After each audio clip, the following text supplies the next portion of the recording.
السلام عليكم ورحمة الله وبركاته. أعوذ بالله من الشيطان الرجيم.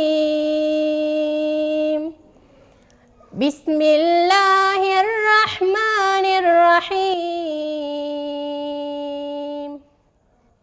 எடுத்தறியப்பட்ட ஷைத்தானின் தீங்கை விட்டும் அல்லாஹ்விடம் பாதுகாவல் தேடுகிறேன். الذي خلقني فهو يهدين والذي هو يطعمني ويسقين وإذا مرضت فهو يشفين والذي يميتني ثم يحيين والذي أطمع أن يغفر لي خطيئتي يوم الدين رب هب لي حكما وألحقني بالصالحين واجعل لي لسان صدق في الآخرين واجعلني من ورثة جنة النعيم واغفر لأبي إنه كان من الضالين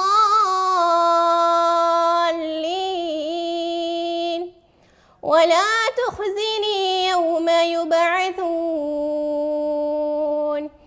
يوم لا ينفع مال ولا بنون إلا من أتى الله بقلب سليم وأزلفت الجنة للمتقين. அவன் எத்தகையவன் என்றால் அவனே என்னை படைத்தான், பின்னர் எனக்கு நேர்வழி காண்பிக்கிறான். இன்னும் அவன் எத்தகையவன் என்றால் அவனே எனக்கு உணவளிக்கிறான், அவனே எனக்கு குடிக்கவும் தருகிறான். மேலும் அவன் எத்தகையவன் என்றால் நான் நோயுற்றுவிட்டால் அவனே என்னை குணப்படுத்துகிறான். இன்னும் அவன் எத்தகையவன் என்றால் என்னை இறப்பெய்தச் செய்தான், பின்னர் என்னை மறுமையில் அவன் உயிர்ப்பிப்பான். இன்னும் அவன் எத்தகையவன் என்றால் கூலி கொடுக்கும் மறுமை நாளில் என்னுடைய குற்றங்களை மன்னிக்க அவனையே நான் ஆதரவு வைக்கிறேன். என் இரட்சகனே, நீ எனக்கு அறிவை அளிப்பாயாக, மேலும் நல்லோர்களுடன் என்னை சேர்த்து வைப்பாயாக. பின் வருபவர்களில் அவர்கள் என் விஷயத்தில் என்னை பற்றி அழகானவற்றை கூற எனக்கு நட்பேரை ஏற்படுத்துவாயாக. கொடைகளுடைய சுவனப்பதிக்கு வாரிசானவர்களிலும் என்னை நீ ஆக்கி வைப்பாயாக. என்னுடைய தந்தையையும் நீ மன்னித்தருள்வாயாக. நிச்சயமாக அவர் வழித்தவர் விட்டவர்களில் ஒருவராக இருக்கிறார். மேலும் படைப்பினங்கள் உயிர் கொடுக்கப்பட்டு எழுப்பப்படும் மறுமை நாளில் நீ என்னை இழிவுபடுத்தாதிருப்பாயாக. செல்வமும் குமாரர்களும் யாதொரு பயனளிக்காத அந்த நாளில் பரிசுத்தமான இதயத்துடன் தன் இரட்சகனாகிய அல்லாஹ்விடம் யார் வந்தாரோ அவர் தவிர மற்றவர்களுக்கு பயனளிக்காத நாள். மேலும் பயபக்தியுடையவர்களுக்கு சொர்க்கம் மிக நெருக்கி வைக்கப்படும். சதகல்லாஹுல் அலீம்.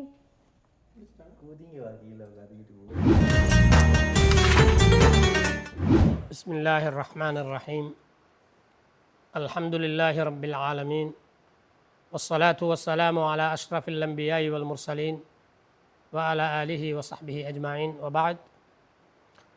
அன்புக்குரிய சகோதரர்களே, சகோதரிகளே, இன்று அறிமுகமாகும் மஸ்ஜிதுல் இர்ஷாத் சிஐஜி பள்ளிவாயல் 1990ஆம் ஆண்டின் பிற்பகுதியில் உருவாக்கப்பட்ட சிஐஜியோடு இணைந்ததான இந்த பள்ளிவாயல் 2012ஆம் ஆண்டு புனர் நிர்மாணம் செய்யப்பட்டு மிக சிறப்போடு இயங்கி வருகிறது.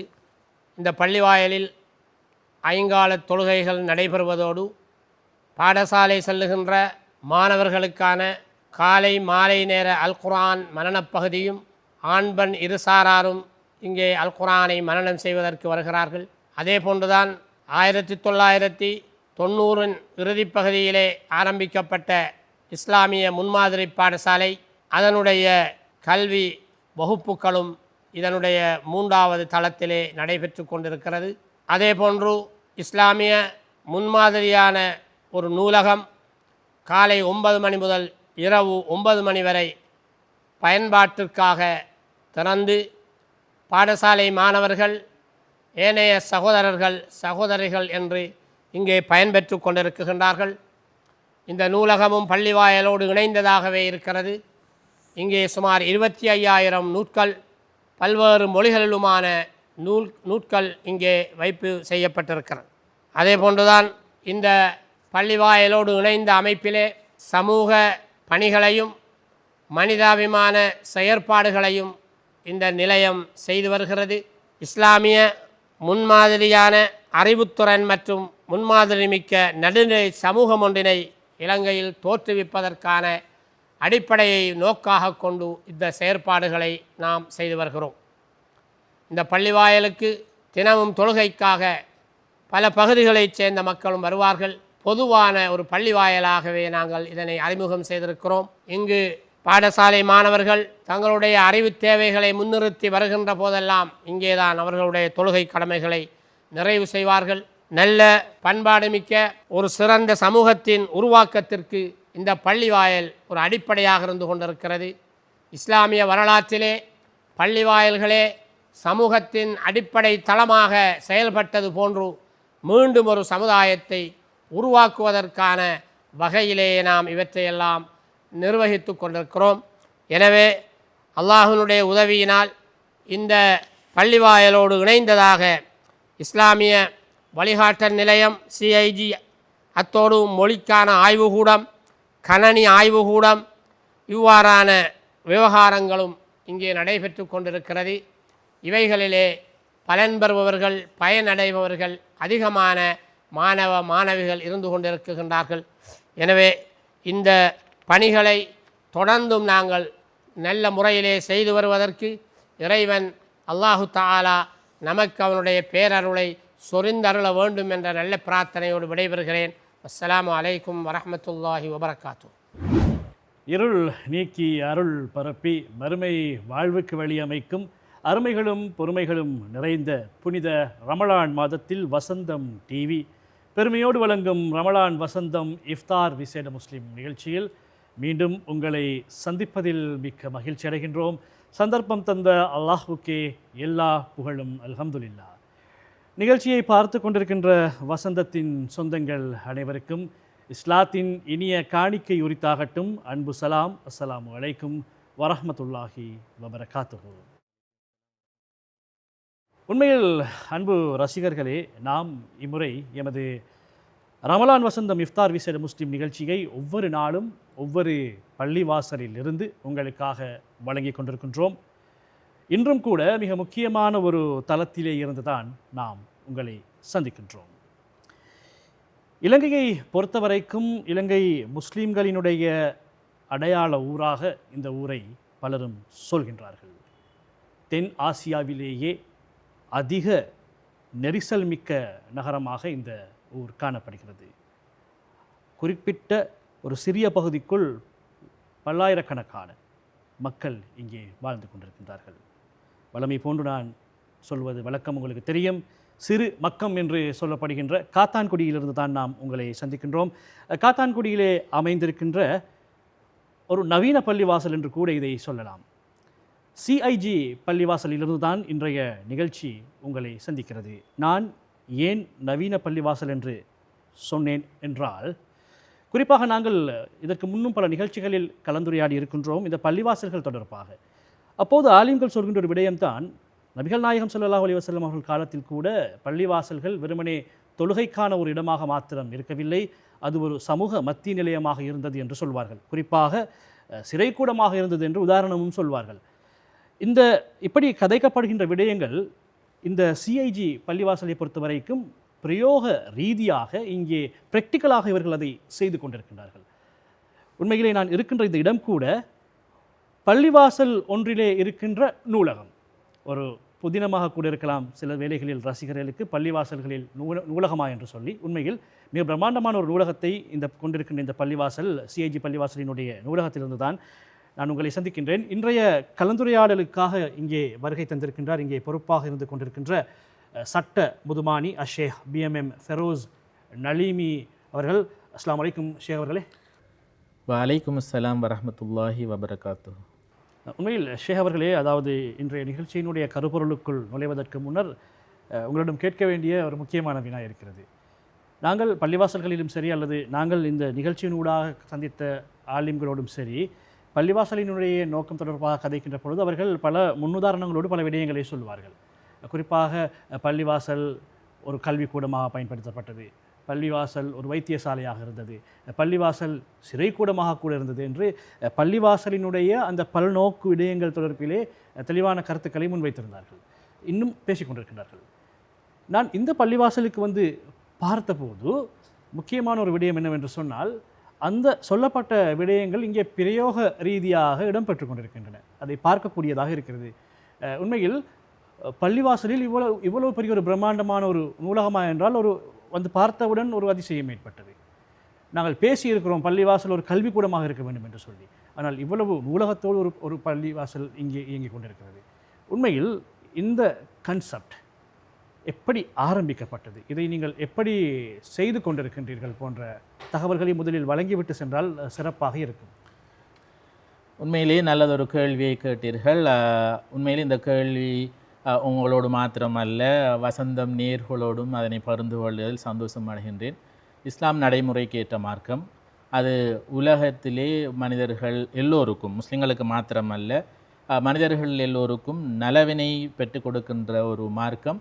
அல் குர்ஆன் அதனைத்தான் எல்லோருக்கும் வழிகாட்டுகின்றது. மாத்திரமல்ல, மனிதர்களேந்து தான் அதிகமாக பேசுகின்றது. அந்த வகையில் நீங்கள் கேட்ட கேள்வியை பார்க்கின்ற பொழுது, பள்ளிவாசல் இவ்வாறு நூலகம், அதே போன்று பாடசாலை, ஒரு கணனி ஆய்வு கூடம், ஒரு மொழி ஆய்வு கூடம், பாடசாலை, அதாவது அல் குர்ஆன் மனன பாடசாலை, இவ்வாறு பல்வேறு கட்டமைப்புகள், சமூக சேவைகள் பிரிவு என்று கட்டமைப்புகளை கொண்டு எப்படி வடிவமைத்திருந்தீர்கள் கேட்டீர்கள். உண்மையிலே இந்த சிஐஜி பள்ளிவாசலை பொறுத்த வரைக்கும் அது 1990 காலத்திலே ஆரம்பிக்கப்பட்டது, பதிவு செய்யப்பட்டது 98. எனவே இதனை ஆரம்பித்ததில் மிகப்பெரிய பங்கு ஷேக் ஏபிஎம் அலியார் ரியாதி அவர்கள். அவர் தற்போது ஒரு மருத்துவ சிகிச்சைக்காக வெளிநாடு சென்றிருக்கின்றார். அவர் தென்கிழக்கு பல்கலைக்கழகத்திலே ஒரு பீடாதியாராகவும் இருந்திருந்தார்.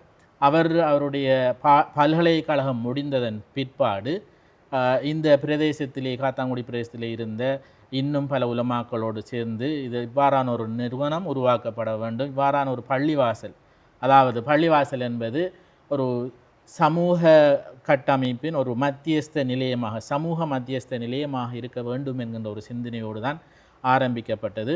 எனவே அன்றைய 90ஆம் ஆண்டிலே இருந்த சமூக சூழல், இனப்பிரச்சினைகள், இவ்வாறான பிரச்சினைகளில் இந்த பிரதேசத்தில் வாழ்ந்த இளைஞர்கள், சமூகத்தில் இருக்கின்ற ஏனையோர் எல்லோருக்கும் அறிவு ரீதியான ஒரு வழிகாட்டலையும் பள்ளிவாசல் என்ற வகையிலே அது சரியான பங்கை செய்ய வேண்டும் என்ற வகையிலே அவர்கள் இதனை திட்டமிட்டிருந்தார்கள்.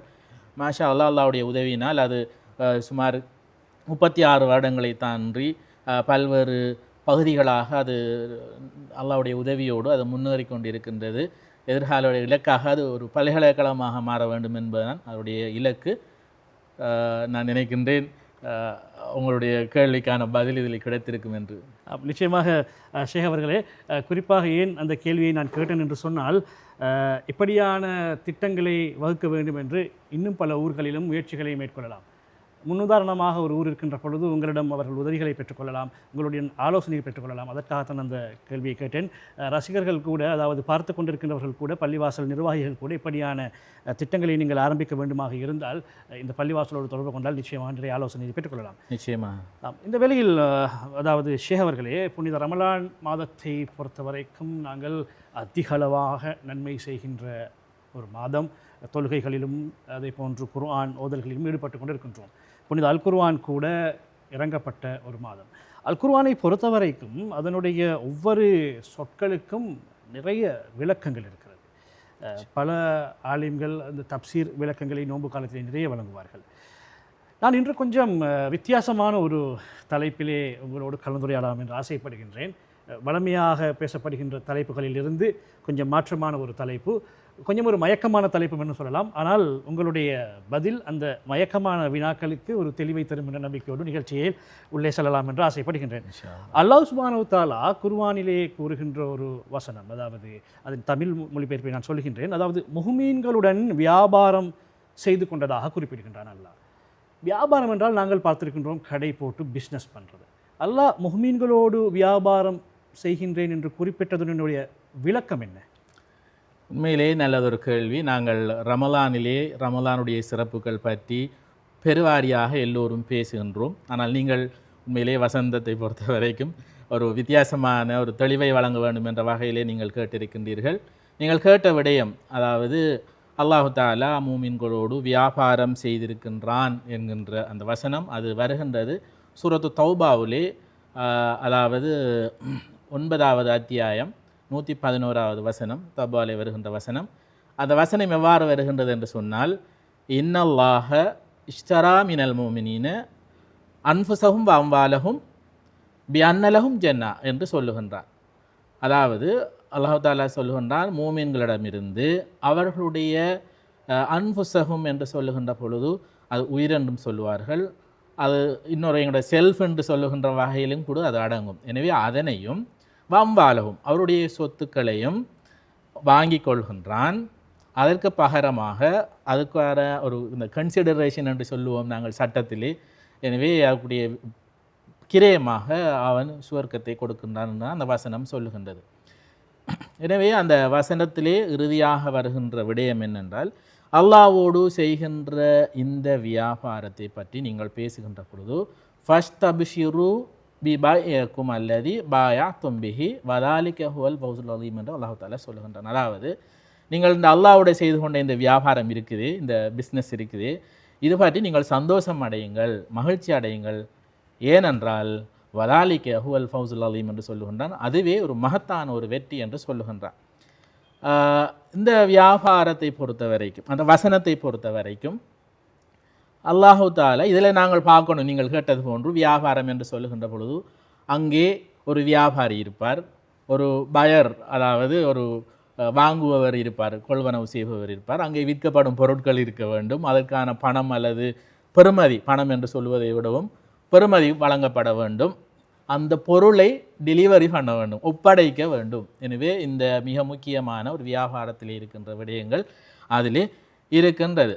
அப்போ நாங்கள் அந்த வகையிலே இதனை கொஞ்சம் இன்னும் தெளிவுபடுத்துவதாக இருந்தால், இந்த வசனம் சொல்லுவது இதிலே பயராக, வாங்குபவராக, கொள்வனவு செய்பவராக அல்லாஹு தாலா தன்னை சொல்லுகின்றான். நான் மூமின்களோடு வியாபாரம் செய்திருக்கின்றேன். எனவே அல்லாஹு தாலா அந்த இடத்திலே ஒரு கஸ்டமராக வருகின்றார். அங்க இடத்திலே விற்பவராக, ஒரு வியாபாரியாக வருவது மூமின்கள், நாங்கள். இங்கு சொல்லப்படுகின்ற அடுத்த விடயம்தான் பொருட்களை பொறுத்த வரைக்கும் அன்ஃபுஸஹும் அம்வாலஹும் என்று சொல்லுகின்ற விடயம். அடுத்தது அந்த பொருட்களை விநியோகம் செய்கின்ற விடயம். எனவே நான் நினைக்கின்றேன் இது நீங்கள் கேட்ட வகையிலே அந்த மிக அறிமுகத்துக்கான ஒரு இதாக இருக்கும். நான் நீங்கள் இந்த அடுத்த வாரம் கேட்கின்ற கேள்விகளுக்கு என்னால் இன்னும் விளக்கம் தெளிவாக சொல்ல முடியும் என்று நான் எதிர்பார்க்கிறேன். ஆமாம் ஷேக் அவர்களே, அதாவது உங்களுடைய பதிலில் நீங்கள் குறிப்பிட்ட விடயம்தான் இந்த பொருட்கள் தொடர்பான ஒரு விடயத்தை குறிப்பிட்டீர்கள். அல்லாஹ் ஒரு நுகர்வு பகுதியில் இருக்கின்றான், முஹ்மீன்கள் விற்பனையாளர்களாக இருக்கின்றார்கள். விற்பனை என்கின்ற பொழுது அது பொருட்கள் என்கின்ற ஒரு விடயத்தை சொன்னீர்கள். உண்மையில் பார்ப்பவர்களுக்கு இது என்ன பொருட்கள், அது அல்லாஹ்வோடு என்ன பிஸ்னஸ், அல்லாஹ்வோடு என்ன பொருட்கள் விற்பனை என்று ஒரு கேள்வி வரும். என்ன பதில் ஷேக் அவர்களே? உண்மையில் நாங்கள் அதனை தெளிவாக சொல்ல வேண்டும். வியாபாரம் என்று சொல்லுகின்ற பொழுது எங்களுக்கு புரிந்த பாஷையிலே உண்மையிலே அல்லாஹு தாலா இந்த இடத்திலே அதனை வியாபாரம் என்று சொல்வதற்கான நோக்கம், எங்களோடு பழக்கப்பட்ட விடயம் வியாபாரம். அதிலே எங்களுக்கு தெளிவாக தெரியும், கொடுப்பவர், விற்பவர், வாங்குபவர், வியாபார பொருள் அல்லது அதுக்கான பெறுமதி, அதை அதிலே லாபம் நட்டங்கள் எல்லாம் எங்களுக்கு தெரியும். எனவே நாங்கள் தெளிவாக புரிந்து கொள்ள வேண்டும் என்பதற்காகத்தான் அல்லாஹ் தஆலா அதை தெளிவாக சொல்லியிருக்கின்றான். நீங்கள் உண்மையிலே கேட்ட விடயம், இந்த வியாபார பொருட்கள் என்று சொல்லுகின்ற பொழுது இந்த வசனம் சொல்லுவது நாங்கள் பார்க்கலாம், சூரத்து தௌபாவிலே வருகின்றது. அன்ஃபுஸஹும் வ அம்வாலஹும் என்று சொல்லுகின்றான். அதாவது இங்கே சொல்லுகின்ற விடயம், நாங்களுடைய நேரடி மொழி கருத்தை பார்க்கின்ற பொழுது அது உயிர்களையும், அன்ஃபுஸஹும் என்று சொல்லுகின்ற பொழுது உயிர்கள் என்று நாங்கள் நேரடியாக மொழிபெயர்ப்பு செய்யலாம். அதே போன்று அந்த உயிர்கள் என்று அடுத்ததாக அம்வாலுஹும் என்று சொல்லுகின்ற பொழுது அது சொத்துக்கள் என்று வருகின்ற விடயம். எனவே அல்லாஹு தஆலா ஒரு மூமினிடம் வியாபாரம் செய்கின்றான். எப்படி என்றால், எங்களுடைய அன்ஃபுஸ் என்று சொல்லுகின்ற அந்த முதல் பகுதி, நாங்கள் அதுக்குரிய தஃப்சீர்களை பார்க்கின்ற பொழுது, அதுக்குரிய விளக்கங்களை எல்லாம் பார்க்கின்ற பொழுது நேர்களே நாங்கள் அதனை புரிந்து கொள்ள வேண்டும். எவ்வாறென்றால், எங்களோட உயிரோடு எங்களுடைய செல்ஃபோடு சுயத்தோடு சார்ந்த எல்லா விடயங்களும் அதிலே உள்ளடக்கப்படும். உதாரணமாக எங்களுடைய நேரம், என்னுடைய உயிர் உண்டு, அதே போன்று என்னுடைய நேரம், எனக்கு ஒவ்வொரு நாளும் கிடைக்கின்ற நேரத்தையும் நான் அல்லாஹ்வுக்கு பொருளாக வைக்க வேண்டும். அதே போன்று என்னுடைய சக்தி, என்னுடைய ஆற்றல்கள், எங்களுடைய திறமைகள், நாங்கள் இறைவனுக்கு கட்டுப்படுகின்ற விடயம், இந்த விடயங்கள் எல்லாமே அதிலே முதல் பகுதியிலே வரும். எனவே இந்த நீங்கள் ஒரு கேள்வி கேட்கலாம் இவ்விடத்திலே, உண்மையிலே அப்போ எங்களுடைய நேரத்தை நாங்கள் எப்படி அல்லாஹ்வுக்கு அனுப்புவது, அல்லாஹ்வுக்காக எப்படி கொடுப்பது, எங்களுடைய சக்தி, எங்களுடைய திறமை, ஆற்றல், அறிவு, எங்களுடைய அந்த சுயத்தோடு சார்ந்த விடயங்களை எவ்வாறு செய்கின்ற என்ற கேள்வியோடும் எழுகின்றது. ரெண்டாவது விடயம்தான் அம்பாலுகும் என்று சொல்லுகின்ற விடயம் எங்களுடைய சொத்துக்கள். எனவே எங்களுடைய சொத்துக்களையும் அல்லாஹு தாலா வாங்கி கொள்கின்றான் என்ற அந்த வசனம் சொல்லுகின்றது. சொத்துக்கள் என்று சொல்லுகின்ற பொழுது உண்மையிலே எங்களுடைய பணமாக இருக்கலாம், எங்களுடைய ஏனைய ப்ராப்பர்ட்டிகள், காணி, வீடு, எல்லா விடயங்களுமாக இருக்கலாம். எனவே இவைகளில் இருந்து நாங்கள் அல்லாஹ்வுக்கு கொடுக்க வேண்டிய தேவை இருக்கின்றது. ஆமாம் ஷேக் அவர்களே, நீங்கள் சொல்லுகின்ற இந்த விடயத்தை பார்க்கின்ற பொழுது அல்லாஹ் சுப்ஹானஹு வ தஆலா தன்னுடைய அந்த தன்மை தொடர்பிலே உலமாக்கள் விளங்கப்படுத்துகின்ற விடயம்தான் அவன் எந்த தேவையும் மற்றவன் என்கின்ற ஒரு விடயத்தை ஆலிம்கள் உலமாக்கள் விளங்கப்படுத்துகிறார்கள். நீங்கள் சொல்கின்றீர்கள் அல்லாஹ் முஹ்மின்களுடைய சொத்துக்களை வியாபாரம் செய்கின்றான் என்று. இரண்டுக்கு முரண்பாடு தோன்றுகிறது. அதாவது எந்த விதமான தேவையும் அற்ற படைத்த இறைவன் எப்படி தான் படைத்த மனிதர்களோடு இந்த வியாபாரத்தில் ஈடுபடுவான்? நிச்சயமாக இது நல்லதொரு கேள்வி, கட்டாயம் கேட்க வேண்டிய கேள்வி. இந்த இடத்திலே அல்லாஹு தாலா உண்மையிலே நீங்கள் சொல்லுவது போன்று அல்லாஹு தாலா எவ்வித தேவையும் மற்றவன், இந்த உலகத்தை படைத்தவன், பரிபாலிப்பவன், அவன்தான் போசிக்கின்றான், உணவளிக்கின்றான். ஆனால் இங்கு அல்லாஹு தாலா கேட்பது என்னவென்றால், உண்மையிலே இந்த உலகத்தை பொறுத்த வரைக்கும் அது ஒரு சோதனை களம். மூமின்களுக்கு, பொதுவாக மனிதர்களுக்கு இந்த உலக வாழ்வு என்பது ஒரு பரீட்சை களம், ஒரு சோதனை களம். இந்த பரீட்சையிலே நாங்கள் வெல்ல வேண்டும், பாஸ் ஆக வேண்டும். அதற்காக அவன் எங்களுக்கு வழங்கி இருக்கின்ற, எங்களுக்கு விருப்பமான இந்த பொருட்களை அவன் என்ன செய்கின்றான், வியாபாரம் செய்துள்ளதாக குறிப்பிடுகின்றான். குர்ஆனிலே தெளிவாக சூரத்து தௌபாவிலே வந்திருக்கின்ற வசனம். அந்த வசனம் இன்னும் நிறைய பகுதிகளை கொண்டிருக்கின்றது. நான் அந்த பகுதிகளை பற்றி இங்கு குறிப்பிடவில்லை. இந்த நாங்கள் ஒரு இந்த தெளிவாக புரிந்து கொள்ள வேண்டும் என்பதற்காக சொல்லுகின்றேன். இப்போ நீங்கள் கேட்டது போன்று அல்லாஹு தாலா இந்த பொருட்களை விட்டும் தேவையற்றவன் என்ற வகையிலே, அப்படி என்றால் எங்களுக்கு நாங்கள் சொல்லுவது இப்படி வியாபாரம் உண்டு என்று சொல்லுகின்ற பொழுது பொருட்கள் கட்டாயம் அனுப்பப்பட வேண்டும், அதை நாங்கள் டெலிவரி செய்யப்பட வேண்டும் என்று சொல்லுவோம். எனவே இந்த பொருட்களை நாங்கள் எப்படி அல்லாஹ்விடத்தில் அனுப்புவது என்கின்ற ஒரு கேள்வி எழுகின்றது நீங்கள் கேட்டது போன்று. எனவே இது சம்பந்தமாக அல் குர்ஆனிலே, ஹதீஸிலே, பல்வேறு இடங்களிலே அழகாக தெளிவாக சொல்லப்பட்டிருக்கின்ற விடயம்தான். நாங்களே அதனை மிகவும் சுருக்கமாக சொன்னால் நலம் என்று நான் நினைக்கின்றேன். இந்த எங்களுடைய அன்ஃபுஸ் என்று சொல்லுகின்ற உயிர்கள், உடைமைகள், இவைகளை அல்லாஹ்வுக்காக அர்ப்பணிக்கின்ற விஷயங்களை பொறுத்த வரைக்கும் பல்வேறு வழிமுறைகள் இஸ்லாத்திலே சொல்லப்பட்டிருக்கின்றது. உதாரணமாக நாங்கள் சொல்லலாம், எங்களுடைய சொத்துக்களை நாங்கள் எப்படி அனுப்புவது என்று வருகின்ற கேள்வி வருகின்ற பொழுது ரசூலுல்லாஹி ஸல்லல்லாஹு அலைஹி வஸல்லம் அவர்கள் சொன்னார்கள். இது அனஸ் இப்னு மாலிக் ரலியல்லாஹு அன்ஹு அவர்கள் அறிவித்திருக்கின்ற ஒரு ஹதீஸ் உண்டு. சபான் எஜ்ரி லி அப்தின் அஜுருஹுன்ன வஹுவ ஃபீ கப்ரிஹி பாத மௌத்திஹி. அதாவது ஒரு மனிதர் அவர் மரணித்ததுக்கு பிறகு கபரிலே அடக்கப்பட்டிருக்கின்ற காலமெல்லாம் அவர் செய்த 7 விடயங்கள் அவருக்கு கிடைத்து கொண்டே இருக்கும் என்று சொல்லுகின்ற ஒரு ஹதீஸ். இது அனஸ் இப்னு மாலிக் ரலியல்லாஹு அன்ஹு அவர்கள் அறிவித்திருக்கிறார்கள். எனவே ஒரு மனிதன் பணக்காரனாக இருக்கலாம், வசதி வாய்ப்புக்குள்ள ஒருவராக இருக்கலாம். இப்படியான இந்த மனிதர் கபரிலே இருக்கின்ற பொழுது அந்த பொருட்கள் அவருக்கு எப்படி கிடைக்கும் என்கின்ற அந்த ஹதீஸிலே வருகின்ற அந்த 7 விடயங்களை சொல்லுகின்ற பொழுது, முதலாவது விடயம் மன் அல்லம இல்மன் என்கின்ற விடயம். யார் ஒரு அறிவை கற்றுக் கொடுக்கின்றாரோ, நான் ஏற்கனவே உங்களுக்கு குறிப்பிட்டேன், அன்புசகம் என்று சொல்லுகின்ற பொழுது அவருடைய நேரம் அதிலே கருத்தில் எடுக்கப்படும், அவர் திறமை கருத்தில் கொள்ளப்படும், அவருடைய ஆற்றல், அறிவு. எனவே இந்த இடத்திலே உதாரணமாக என்னை எடுத்துக்கொண்டால் அல்லது உங்களை எடுத்துக்கொண்டால் உங்களுடைய அறிவு ஆற்றல் உங்களுடைய நேரங்களை நீங்கள் ஒரு கல்வியை கற்று மனிதர்களுக்கு பயன் தரக்கூடிய கல்வியை கற்று அதனை நீங்கள் மற்றவருக்கு கற்றுக் கொடுக்கின்ற சந்தர்ப்பத்திலே உண்மையில் அது நீங்கள் அல்லாஹ்வுடைய செய்து கொண்ட அந்த ஒப்பந்தத்தின் வியாபார ஒப்பந்தத்தின் பிரகாரம் நீங்கள் அந்த பொருளை அனுப்புகின்றீர்கள், நீங்கள் டெலிவரி செய்கின்றீர்கள். அது முதலாவது ஒரு சந்தர்ப்பம். இன்னும் ஒரு சந்தர்ப்பம் தான் அஜ்ரா நஹரன் என்று சொல்லுகின்ற ஒரு நீரோடையை அமைத்து கொடுப்பது.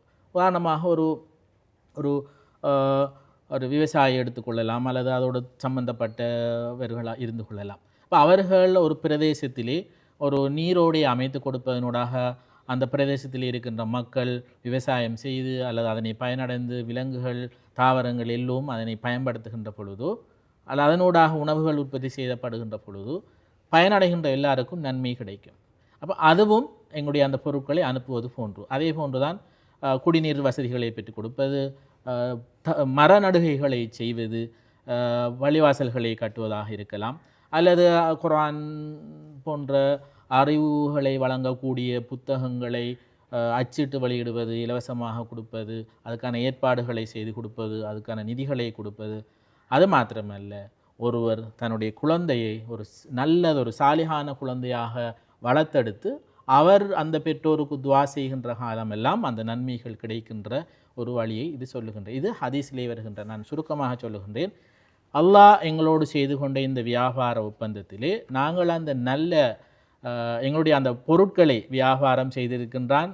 அன்ஃபுஸஹும் அம்வாலஹும், எங்களுடைய சொத்துக்களோடும் எங்களுடைய உயிர் உடைமைகளோடும். எனவே அந்த பொருட்களை நாங்கள் அனுப்புவதாக இருந்தால் இவைகள் ஒரு ஒரு சேனலாக காணப்படுகின்றது. இது அல்லாமல் அல்லாஹ் தஆலா இன்னொரு விடயத்தை சொல்லுகின்றான். என்னென்னு சொன்னால், யார் அல்லாஹுக்கு அழகிய கடன் வழங்குகின்றாரோ என்று ஒரு விடயம் சொல்லப்படுகிறது. இது சூரத்துல் பக்ராவிலே வருகின்ற 245வது வசனம் அது சொல்லுகின்றது. மந்தல்லதி யுக்ரிலுல்லாஹுல் கர்லன் ஹசனா ஃபயுலாஇஃபஹு லஹு அல்ஆஃபன் கதீரா என்று சொல்லி அல்லாஹ் தஆலா சொல்லுகின்றார். அதாவது ஒரு மனிதர் கஷ்டத்திலே இருக்கின்ற பொழுது அந்த மனிதருக்கு இவர் அல்லாஹ்வுக்காக நான் இவருக்கு ஒரு கடனை கொடுக்கின்றேன் என்று கொடுத்தால் அந்த கஷ்டத்திலே இருக்கின்ற மனிதன் அந்த கடனை பெற்று அதில் இருந்து அவர் மீளுகின்ற பொழுது அது அல்லாஹு தாலாவுக்கு வழங்கப்பட்ட ஒரு கடனாக கொள்ளப்படும். அது மாத்திரமல்ல, அதுக்குரிய நன்மைகள் இரட்டிப்பாக கிடைக்கும்ங்கிறது இன்னும் ஒரு விடயம். இந்த இடத்திலே இந்த வசனத்தை நாங்கள் எவ்வாறு எடுத்துக்கொள்ளலாம் என்று சொன்னால், பூமியிலே செய்யப்படுகின்ற இந்த உலகிலே நாங்கள் செய்கின்ற எந்த ஒரு நல்ல செயலும் நாங்கள் அல்லாஹுக்கு கொடுப்பது போன்றது. எனவே ஏற்கனவே சொன்ன வசனம் அல்லாஹு தாலா மோமின்களுடைய பிஸ்னஸ் செய்து விட்டான் என்று தான் இருக்கின்ற. ஏற்கனவே டீல் நடந்துட்டு இப்போ எங்களுடைய பணி நாங்கள் நாங்கள் அல்லாஹ்வோடு நாங்கள் உடன்பட்ட அந்த வழங்க வேண்டிய பொருட்களை காலத்துக்கு காலம் நாங்கள் அனுப்பி கொண்டே இருக்க வேண்டும்.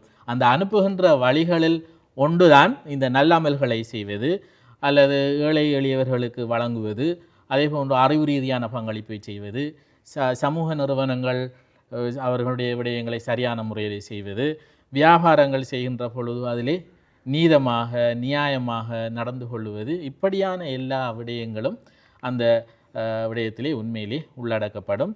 எனவே நான் நினைக்கின்றேன் நீங்கள் கேட்ட கேள்விக்கு இதில் ஒரு தெளிவு கிடைத்திருக்கும் என்று. நிச்சயமாக. அதாவது ஷேக் அவர்களே, இப்பொழுது நீங்கள் மிக தெளிவான ஒரு விடயத்தை சொன்னீர்கள்.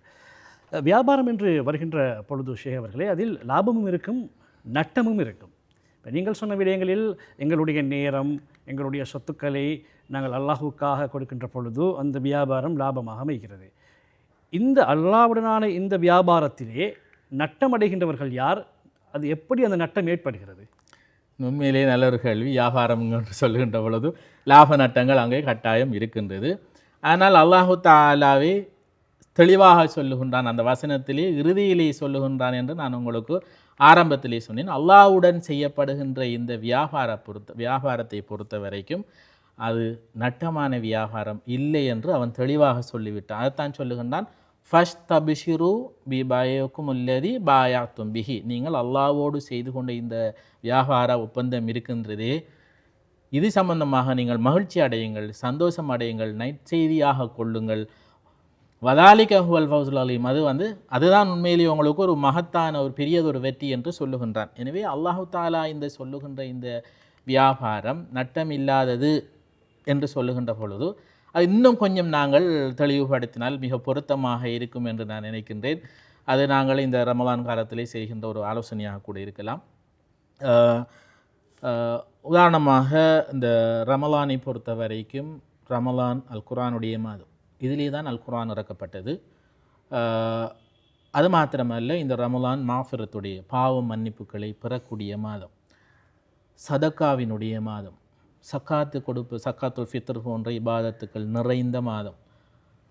அது மாத்திரமல்ல, இன்னும் ஒரு விடயம்தான், அல்லாஹ்வுடன் நாங்கள் செய்து கொண்ட இந்த வியாபார ஒப்பந்தத்துக்கு ஏற்ப இந்த அவ்வளவு நல்ல விடயங்களையும் அதிகம் செய்யக்கூடியதொரு நல்லதொரு மாதம். எனவே தான் நான் இந்த வசனத்தை இந்த ரமலானோடு தொடர்பாக நான் எடுத்து பேசுவதற்கு விரும்பியதற்கான காரணம், உண்மையிலே அல்லாஹ்வுடைய நாங்கள் செய்து கொண்ட ஒப்பந்தத்தின் பிரகாரம் எங்களுடைய இந்த நல்ல அமல்களை அதிகம் செய்யக்கூடிய ஒரு மாதம். நீங்கள் கேட்ட வகையிலே உண்மையிலே நீங்கள் சொன்னீர்கள் நஷ்டம் அடைகின்ற நஷ்டவா எப்படி இருக்கும் என்கின்ற விடயம். உண்மையிலே இந்த வியாபாரத்திலே நஷ்டம் இருக்கின்றது, அல்லது ஒரு எதிர்போட்டியாளர் இருக்கின்ற ஒரு சூழல் காணப்படும். இந்த வியாபாரத்தை பொறுத்த வரைக்கும் அல்லாஹ்வுடனான வியாபாரத்தை எங்களை செய்ய விடாமல் அதிலே நாங்கள் கொடுக்க வேண்டிய, அதாவது வாக்களித்த அந்த பொருட்களை அனுப்புவதற்குரிய பணிகளை செய்யாமல் தடுப்பதற்குரிய மிக பிரதானமான எதிரி அல்லது எங்களை நஷ்டப்படுத்தக்கூடியவர் தான் ஷைத்தான். எனவே பெரிய ஒரு சேலஞ்ச் அது. உண்மையிலே எங்களுக்கு பெரியதொரு கஷ்டமான ஒரு விடயம். ஆனால் அல்லாஹ்வுடைய உதவியோடு அவனுடைய பாதுகாப்பை பெற்றுக்கொண்டு இந்த ஷைத்தானுடன் நாங்கள் போட்டி போடுகின்ற பொழுது நாங்கள் என்ன செய்யலாம் என்றால் அந்த வியாபாரத்திலே வெற்றி அடையக்கூடிய வாய்ப்புகள் அதிகமாக இருக்கின்றது. ஆம் ஷேக் அவர்களே, அதாவது நீங்கள் ரமலான் காலத்திலே செய்யப்பட வேண்டிய ஒரு நன்மையாக இந்த அல்லாஹ்வோடு நாம் செய்து கொண்ட இந்த வியாபார ஒப்பந்தம் தொடர்பிலே ஒரு விடயத்தை குறிப்பிட்டீர்கள். அதற்கு போட்டியாளராக அல்லது அதை தடுப்பவனாக ஷைத்தானை குறிப்பிட்டீர்கள். இப்பொழுது எனக்கு ஒரு சந்தேகம் வருகிறது. ஆலிம்கள் நிறைய பயான் சொல்ல நான் கேட்டிருக்கின்றேன், ரமலான் மாதத்திலே ஷைத்தான்கள் கட்டி வைக்கப்படுகிறார்கள், அல்லது ஷைத்தான்களை கட்டி அல்லாஹ் கடலிலே எரிந்து விடுகின்றான் என்கின்ற ஒரு விடயம் இருக்கிறது. இது ஷைத்தான்கள் கட்டப்பட்டதற்கு பிறகு ஒரு மனிதன் பாவம் செய்வதற்கு ஷைத்தான் தான் காரணமாக இருந்தால், ரமலான் மாதத்திலே ஷைத்தான்கள் கட்டப்பட்ட நிலையில் ரமலான் மாதத்திலும் முஸ்லீம்கள் பாவங்களை செய்கிறார்களே? நிச்சயமாக நல்லதொரு கேள்வி. உண்மையிலே இது எங்களுடைய நேர்களும் கட்டாயம் புரிந்து கொள்ள வேண்டும். உண்மையிலே ஷைத்தான் கட்டப்படுகின்ற ஒரு மாதத்திலே எவ்வாறு நாங்கள் தவறு இழைக்க முடியும், எவ்வாறு முஸ்லீம்கள் இப்படி பராக்காக நடந்து கொள்ள முடியும் என்கின்ற விடயம். இந்த விடயத்தை பற்றி குறிப்பிடுகின்ற போது நாங்கள் ஏற்கனவே நாங்கள் எல்லோரும் தெரிந்த ஒரு விடயம்தான் சூரத்து தகாசுர் என்கின்ற சூரா. அல்ஹாக்குமு தகாசுர், அதாவது அந்த வசனம் என்ன சொல்லுகின்றது என்று சொன்னால், அல்ஹாக்கும் அத்தகாசுர், அதாவது சொத்து செல்வங்களை பெருக்குகின்ற ஆசை உங்களை அல்லாவை விட்டும் பராக்காக்கி விட்டது என்கின்ற அந்த வசனம். உண்மையிலே இந்த வசனம் சொல்லுகின்ற அந்த சுருக்க கருப்பொருளை எடுத்து பார்த்தால், ரமலானிலே ஷைத்தான் கட்டப்பட்டு விட்டான். ஆனால் ஷைத்தானுடைய செல்வாக்குகளால் பாதிக்கப்பட்ட, அதுக்கு பழக்கப்படுத்தப்பட்டிருக்கின்ற நபர்கள் எல்லோரும், அது யாராக இருந்தாலும், அவர்கள் இந்த ரமலானிலே ஷைத்தான் இல்லாத போது கூட ஷைத்தானுடைய பண்புகளால் பாதிக்கப்படக்கூடிய வாய்ப்புகள் இருக்கின்றது. உதாரணமாக எங்களுடைய கடமைகளை நாங்கள் காலம் தாழ்த்துவது, தொழுகை நேரத்தை எடுத்துக்கொண்டால் நாங்கள் அதிலே டிலே பண்ணுவது, பிறகு பார்ப்போம், ப்ரொஸ்காஸ்டினேஷன் என்று சொல்வார்கள். ஒவ்வொரு விடயத்தை நாங்கள் பிற்போடுவது என்பதும் அது உரிய ஒரு முஹ்மினை பொறுத்த வரைக்கும் அவருடைய கடமைகளை பணிகளை உரிய நேரத்துக்கு செய்யக்கூடியவராக இருப்பார். அதை காலம் தாழ்த்துவதாக இருந்தால் நியாயமான காரணம் இல்லாமல் அது ஷைத்தானுடைய பண்பாகத்தான் இருக்கும். அது மாத்திரமல்ல, பெருமை அடிக்கின்ற ஒரு பண்பு இருக்கும். பெருமைக்காக செய்கின்ற, நீங்கள் அவதானித்திருப்பீர்கள், நோன்பு காலங்களிலே பெருமைக்காக சில நிகழ்வுகள் இடம்பெறும். நான் அதுகளை இங்கு பட்டியலிட விரும்பவில்லை. ஆனால் அல்லது மார்க்க இபாதத்துக்கள் சம்பந்தமாக அல்லது நிறைய விடயங்கள் சம்பந்தமாக சந்தேகங்களை உண்டு பண்ணி சமூகத்துக்கு இடையிலே குழப்பங்களை உண்டு பண்ணி பிரச்சனைகள் உண்டு பண்ணக்கூடிய வாய்ப்புகள் எல்லாம் இருக்கின்றது. அப்போ இவைகள் என்ன செய்யும் என்றால் பாவத்துக்கு இட்டு செல்லக்கூடியதாக இருக்கும். நாங்கள் இந்த வசனம் சொல்லுகின்ற அல்ஹாக்கும் அத்தகாசுர் என்று சொல்லுகின்ற இந்த வசனத்திலே எங்களை பராக்காக்குகின்ற இந்த விடயத்தை பொறுத்த வரைக்கும் அதிகமாக சொத்துக்கள் தேடுவது, வியாபாரத்தை இந்த நாங்கள் இது இன்னொரு வகையிலே சொல்லலாம். நான் அண்மையிலே ஒரு விளம்பரம் ஒன்று பார்த்திருந்தேன். ரமலானை சிறப்பிக்கும் முகமாக ஃபேஷியல் செய்வதற்கு ஒரு ஆஃபர் என்று சொல்லி பார்த்திருந்தேன். உண்மையிலே எனக்கு அதை பார்த்தவுடன் சிரிப்பு வந்தது. ரமலான் என்பது முழுமையாக இபாதத்தில் ஈடுபட்டு எல்லா பணிகளையும் செய்கின்ற ஒரு மாதம். ஆனால் அவர்கள் இன்று நம்மளுடைய இந்த ரமலான் மாதம் ஒரு வியாபாரத்துக்குரிய மாதமாக அவர் அறிமுகப்படுத்தப்படுகின்ற ஒரு நிகழ்வை, ஒரு துரதிஷ்டமான ஒரு நிகழ்வை நாங்கள் காணுகின்றோம். எனவே இங்கு நான் சொல்ல வருகின்ற விடயம், அல்லாஹு தாலா இந்த மாதத்தை இபாதத்துக்குரிய மாதமாக எங்களிடம் எதிர்பார்க்கின்ற அதே நேரம் நாங்கள் இன்றைய நவீன காலத்திலே வாழுகின்ற பெரும்பாலானவர்கள் பொடுபோக்காக காலம் தாழ்த்துகின்ற வகையிலே அல்லது கவனையினமாக அல்லது இது சந்தர்ப்பம், இது சீசன், இதனை பயன்படுத்தி கொள்ள வேண்டும் என்ற வகையிலே நாங்கள் நடந்து கொள்கின்றோம். அந்த வகையில் எங்களுடைய இந்த சிந்தனைகள் திசை திருப்பப்படுகின்றது. இபாதத்துக்கள் அல் குர்ஆனின் மாதம். ஆனால் அல் குர்ஆன் இந்த ரமலானிலே ஒரு தரமாவது குர்ஆனை மொழிபெயர்ப்பி பார்க்காத எத்தனை பேர்கள் இருக்கின்றார்கள், வாசிக்காதவர்கள் எத்தனை பேர் இருக்கின்றார்கள், ஓதி முடிக்காதவர்கள் ஏன் கியாமுல்லைல் இரவு நேர தொழுகைகளில் ஈடுபடாமல் வியாபாரத்திலே ஈடுபடுகின்ற பலர் இருக்கின்றார்கள். நான் உங்களுக்கு கசப்பாக இருந்தாலும் நான் அதை பகிர்ந்து கொள்ள விரும்புகின்றேன். ரமலானுடைய இறுதி 10 லைலத்துல் கத்ருடைய 10. அந்த இறுதி 10லே இரவு 2 மணி வரைக்கும் வியாபார ஸ்தலங்களை திறந்து வைத்து கொண்டு வியாபாரம் செய்கின்ற ஒரு சூழலை நாங்கள் அவதானிக்கின்றோம். நாங்கள் வியாபாரம் செய்யக்கூடாது என்று, வியாபாரம் ஹராம் என்றும் சொல்லவில்லை. வியாபாரம் செய்ய வேண்டும். ஆனால் இந்த ரமலான் மிகவும் அரியதொரு வாய்ப்பு. அடுத்த ரமலானில் நாங்கள் இருப்போமா இல்லையா என்பது எங்களுக்கு தெரியாது. ஆனால் நாங்கள் என்ன செய்கின்றோம், இது சீசனாக பார்க்கின்றோம். ரமலானை ஒரு சீசனாக பார்க்கின்றோம். அதிலே இந்த இரவு நேர வணக்கங்களாக இருக்கட்டும், கியாமுல்லைலாக இருக்கட்டும், அந்த ரமலானுடைய சிறப்பை வியாபாரத்தினூடாகவோ ஏனைய நடவடிக்கைகளினூடாக நாங்கள் சிறப்பாக்குவதை விடவும் இபாதத்துக்களினூடாக, பாவ மன்னிப்புகளூடாக, சதகாக்களினூடாக, சகாத்துகளினூடாக, குர்ஆனை கற்பிப்பதனூடாக, அதனை வாசித்து விளங்குவதனூடாக, எங்களுடைய சிறார்களுக்கு அந்த வழிகளை காட்டுவதனூடாக அதனை அழகுபடுத்த வேண்டியது தேவைப்பாடு இருக்கின்றது. இன்னும் ஒரு கருத்தை இந்த இடத்திலே நான் பதிவு செய்ய விரும்புகின்றேன். நாங்கள் சீசன் வியாபாரம் என்று சொல்லுகின்ற, ரமலான் ஆஃபர் என்று சொல்லுகின்ற வகையிலே அந்த ரமலான் சீசனை பொறுத்த வரைக்கும் நாங்கள் பகலில் கூட அதனை செய்து கொள்ளலாம். ஆனால் பகலில் கியாமுல்லைல் தொழ முடியாது. கியாமுல்லைலை நாங்கள் இரவிலேயே தான் தொழ வேண்டும். எனவே எங்களுடைய வியாபாரம் செய்கின்ற சகோதரர்கள், ஏனைய தொழில்களிலே ஈடுபடுகின்றவர்கள், நாங்கள் இதனை என்ன செய்ய வேண்டும் என்றால், எங்களுடைய இந்த தொழில்கள், எங்களுடைய இந்த வியாபார முயற்சிகள் அல்லாஹ்வை விட்டும் எங்களை பராக்காக்கி விடாமல் இருக்க வேண்டும் என்று இந்த இடத்திலே ஒரு ஆலோசனையாக அதை பகிர்ந்து கொள்ள விரும்புகின்றேன். காரணம், அல்லாஹு தாலா இதனை தெளிவாக அல் குர்ஆனிலே குறிப்பிட்டு விட்டார். சூரத்து நூறிலே 36வது 37வது வசனத்திலே அவன் அழகாக சொல்லியிருக்கின்றான். இறை இல்லங்களிலே அவனுடைய பெயர்கள் கூறப்பட வேண்டும். அல்லாஹ்வுடைய இல்லத்திலே, பள்ளி வாசல்களிலே அல்லாஹ்வுடைய பெயர் சொல்லப்பட வேண்டும், தொழப்பட வேண்டும், திக்ர் செய்யப்பட வேண்டும். இப்படியான விடயங்களை நாங்கள் செய்ய வேண்டும். ஆனால் உண்மையிலே மூமின்கள் என்றால் அப்படித்தான் இருப்பார்கள், துஆ செய்து கொண்டு இருப்பார்கள். ஆனால் இருந்தாலும் சிலர் அதுக்கு முரணாக இருப்பார்கள் என்ற வகையிலே அந்த வசனத்திலே 37வது வசனம் சொல்லுகின்றது, லா துல்ஹிக்கும் திஜாரத்துன், தெளிவாக சொல்லுகின்றான். லா துல்ஹிக்கும் திஜாரத்துன் வலா பயோன் அந்திக்ரில்லா வ இகாம ஸலாத் வ ஈதா ஸகாத் என்று சொல்லி அல்லாஹு தாலா சொல்கின்றான். அதாவது அவன் அழகாக சொல்லுகின்றான், உங்களுடைய வியாபாரங்கள், லா துல்ஹிக்கும் திஜாரத்துன் என்கின்றது உங்களுடைய வியாபாரங்கள், உங்களுடைய பிஸ்னஸ்கள், வலாபயம், நீங்கள் விற்பது, வாங்குவது, இந்த கொடுக்கல் வாங்கல் செய்வது, இந்த விடயங்கள் அல்லாஹ்வை திக்ர் செய்வதை விட்டும், அல்லாஹ்வை ஞாபகப்படுத்துவதை விட்டும், தொழுவதை விட்டும், ஜகாத்து கொடுப்பதை விட்டும் தடுக்காமல் இருக்கட்டும். அது மாத்திரமல்ல, அவைகளை விட்டும் உங்களை பராமுகமாக்காமல் இருக்காமல் இருக்கட்டும் என்று சொல்லி அல்லாஹு தாலா அதிலே சொல்லுகின்றான்.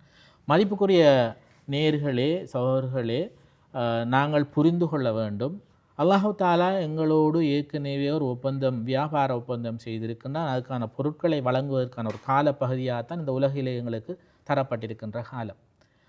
நாங்கள் மரணிப்பதற்கு முன்பு இந்த பொருட்களை எல்லாம் அனுப்ப வேண்டும். அந்த பொருட்களை அனுப்புகின்ற வழிமுறை தான் எங்களுடைய நேரங்களை நாங்கள் பயன்படுத்துவது, எங்களுடைய அறிவை பயன்படுத்துவது, எங்களுடைய சொத்துக்களை அதுக்காக பயன்படுத்துவது. அல்லாஹ்வுடைய ஆக குறைந்தது ரமலான் காலத்தில் சரி நாங்கள் அதிகமாக கியாமுல்லைல் தொழில்களில் ஈடுபடுவது போன்ற விடயங்களை நாங்கள் செய்ய வேண்டும். அவ்வாறு செய்யாமல் அலட்சியமாக இருப்பதையும் அல்லாஹு தாலா தெளிவாக சொல்லியிருக்கின்றான். லாஹியத்துன் குலூபுகும் என்று அதை சொல்லுகின்றான். அவரோட உள்ளங்களை அலட்சியமாகிவிட்டது. பிறகு பார்ப்போமே, அது லாஸ்ட் சீசன் தான், இது கடைசி சீசன், எனவே நாங்கள் வியாபாரத்தை செஞ்சத்தானே வாழலாம் என்கின்ற வியாபாரத்தை செய்யத்தான் வேண்டும்.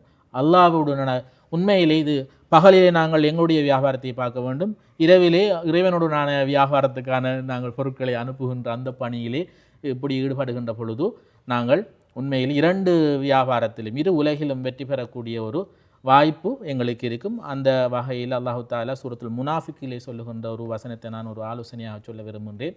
அந்த வசனம் சொல்லுகின்றது, யா அய்யுஹல்லதீன ஆமனு லா துல்ஹிக்கும் அம்வாலுக்கும் வலா உலாதுக்கும் அன் திக்ரில்லா. ஈமான் கொண்டவர்களே, உங்களுடைய சொத்துக்கள், உங்களுடைய பிள்ளைகள், குடும்பம், குட்டிகள், இவைகள் அல்லாவை ஞாபகப்படுத்துவதை விட்டும் உங்களை பராமுகமாக்காமல் இருக்கட்டும். வமயஃபல் தாலிக ஃபவுலாயிக ஹுமுல் ஹாசிரூன். அப்படி யாரெல்லாம் தன்னோட தொழிலுக்காக வேண்டி, தன்னுடைய குடும்பத்துக்காக வேண்டி இந்த ரமலானை பயன்படுத்தாமல் விடுகிறார்கள், அவர்கள் நஷ்டவாளிகள் என்று சொல்லுகின்றது இந்த வசனம். சூரத்துல் முனாஃபிக்லே 9வது வசனம் அதை அழகாக தெளிவாக சொல்லுகின்றது. எனவே நாங்கள் என்ன செய்ய வேண்டும் என்றால், இந்த நஷ்டவாளிகளாகாமல், எங்களுடைய வியாபாரத்திலே நஷ்டமடையாமல் நாங்கள் இருக்க வேண்டும் என்றால் நாங்கள் என்ன செய்ய வேண்டும்? இதனை மிக அழகாக திட்டமிட வேண்டும். இந்த ரமலானிலே குர்ஆனை விளங்குவதில், அதனுடைய கருத்துக்களை புரிந்து கொள்வதில், அதனை ஓதுவதில், நல்ல அமல்கள் செய்வதில் நாங்கள் அதிகமாக எங்களுடைய காலங்களை ஈடுபடுத்த வேண்டும். அதைத்தான் அல்லாஹு தாலா இன்னும் ஒரு இடத்துல சொல்லுகின்றான், சாபிக்கு இலா மகஃபிரத்தின் மிர் ரப்பிக்கும் ஜன்னா. அதாவது அல்லாஹ்விடத்திலே நாங்கள் பாவ மன்னிப்பை பெறுவதற்கும் சொர்க்கத்தை பெறுவதற்கும் போட்டி போட்டு கொண்டு முண்டி அடித்து கொண்டு நீங்கள் விரையுங்கள் என்று அந்த வசனம் சொல்லுகின்றது. அவ்வாறு நாங்கள் செய்கின்ற போது அல்லாஹு தாலாவுடைய அருள் எங்களுக்கு நிச்சயம் கிடைக்கும் என்பது அல்லாஹு தாலா எங்களுக்கு சொல்லுகின்ற இன்னும் ஒரு விடயம். உண்மையில் ஷேக் அவர்களே, அதாவது ஒரு சிறந்த விளக்கத்தை நீங்கள் வழங்கியிருந்தீர்கள். ஆனால் நேரம் தான் எங்களுக்கு தொடர்ந்தும் பேசுவதற்கு அனுமதி தரவில்லை. இன்னும் ஒரு சில நிமிடங்களில் நாங்கள் இந்த கலந்துரையாடல் பகுதியை நிறைவு செய்ய வேண்டியிருக்கிறது. இறுதியாக எனது வினா, நீங்கள் இன்று வழங்கிய இந்த தகவல்களுடைய தொகுப்பை என்னவென்று நீங்கள் எங்களுடைய ரசிகர்களுக்கு சொல்ல விரும்புகிறீர்கள், அல்லது அவர்களுக்கு நீங்கள் கூறுகின்ற ஆலோசனை என்ன? நல்ல நாங்கள் நேரத்தை கருத்தில் எடுத்து அது ஒரு மூமினுடைய பண்பாக இருக்க வேண்டும். நாங்கள் உரிய நேரத்திலே உரியதை குறுகிய பிரயோசனமாக நாங்கள் அமைத்து கொள்ள வேண்டும் என்ற வகையிலே இறுதியாக சொல்லக்கூடிய விடயம், நாங்கள் நான் உட்பட எல்லோருக்கும் செல்லுகின்ற ஒரு ஆலோசனை தான், இந்த உலக வாழ்க்கை எங்களுக்கு ஒரு பரீட்சை களம், ஒரு சோதனை களம். இந்த பரீட்சை களத்திலே, இந்த சோதனை களத்திலே நாங்கள் வெற்றி அடைய வேண்டும். எனக்கு அந்த பரீட்சை களம் என்று சொல்லுகின்ற பொழுதோ எனக்கு ஞாபகம் வருகின்றது, பரீட்சைகளை பொறுத்த வரைக்கும் நாங்கள் 1 மணித்தியாலம், 1.5 மணித்தியாலம், 2 மணித்தியாலங்கள் தான் பரீட்சை பேப்பர்களில் எழுதுவோம். சில போது 3 மணித்தியாலங்கள்லாம் இருக்கும். ஆனால் இந்த பரீட்சை பேப்பரோடு எனக்கு ஞாபகம் வருகின்றது, அல்லாஹு தாலா குர்ஆனிலே ஒரு இடத்திலே சொல்லுகின்றான், இந்த உலக வாழ்வு, அதாவது இந்த உலக வாழ்வை பற்றி பேசுகின்ற பொழுதுதான் அந்த வசனம் சொல்லுகின்றது, அல்லாஹ்விடத்திலே ஒரு நாள், அல்லாஹ்விடத்திலே ஒரு நாள் இந்த பூமியிலே மனிதனிடத்திலே 1000 வருடங்களுக்கு சமனானது என்று சொல்லுகின்றார். அப்போ அது ஒரு ஃபார்முலா, இது ஒரு வாய்ப்பாட்டை தான் இந்த வசனம் சொல்லுகின்றது. அல்லாஹ்விடத்தில் ஒரு நாள், இங்கு 1000 ஆண்டுகள் என்று சொன்னால் எனக்கு ஒரு எண்ணம் தோன்றியது, அப்படி என்றால் 60 வருடங்கள் வாழுகின்ற ஒரு மனிதனுடைய காலம் அல்லாஹ்வுடைய நேரப்படி எவ்வளவு நேரமாக இருக்கும் என்று நாங்கள் கணித்து பார்த்த பொழுது 1 மணித்தியாலங்களும் 24 நிமிடங்களும் ஒரு கணிப்பிட்டை நான் பெற்றுக்கொண்டேன். உண்மையிலே அப்பொழுதுதான் அந்த வசனத்துடைய அர்த்தமும் அதனுடைய கருப்பொருளின் தன்மையும் புரிந்து கொள்ள கிடைத்தது. அந்த வசனம் சொல்லுகின்றது, அல்லாஹ்விடத்தில் ஒரு நாள் உங்களிடத்திலே 1000 ஆண்டுகளுக்கு சமன். இந்த உலக வாழ்க்கை என்பது மிக அற்பமானது, மிக சொற்பமானது. எனவே நீங்கள் நன்மை செய்கின்ற இந்த விடயங்கள் என்றாலும் அந்த வசனம் சொல்லி கொண்டு போகின்றது.